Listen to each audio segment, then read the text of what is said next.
This is verse 27, the 16th chapter of the Gospel of Matthew.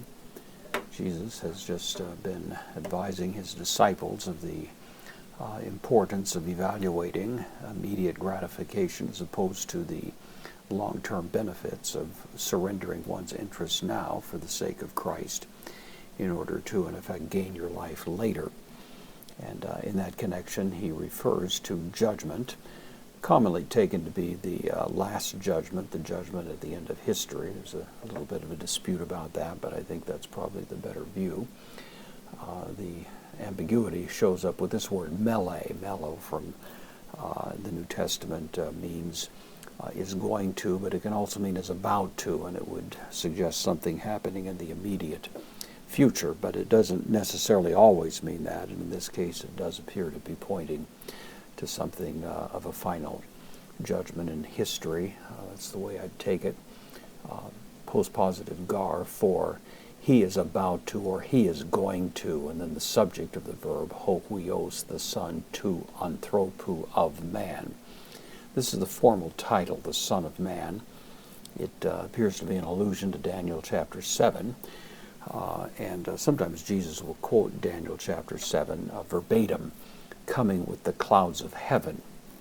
And that appears to refer to the beginning of the kingdom, the establishing of the kingdom, which would be tied to events in the first century when Jesus, of course, inaugurates the new covenant.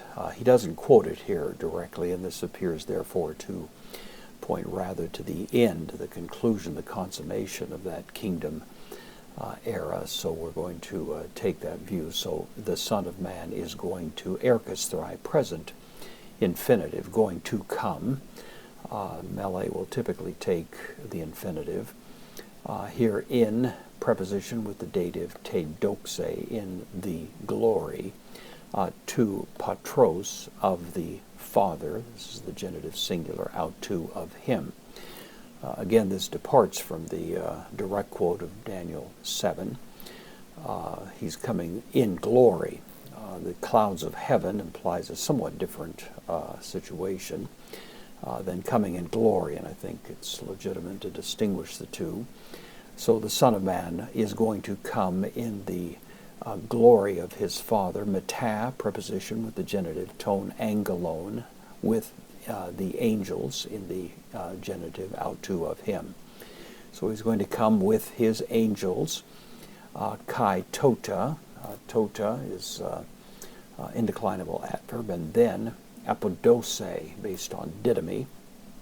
I give, this is apodidomi, to repay, to pay back in the future, third person singular, future active indicative, and will pay back.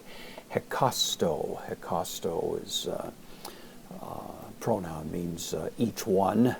It's the singular dative, pay back to each one. Kata, preposition with the accusative, kata, according to tain progzen, according to the practices. This is a feminine singular accusative, the practice, not so much separating out in the plural, but the general overall practice of that one, of him.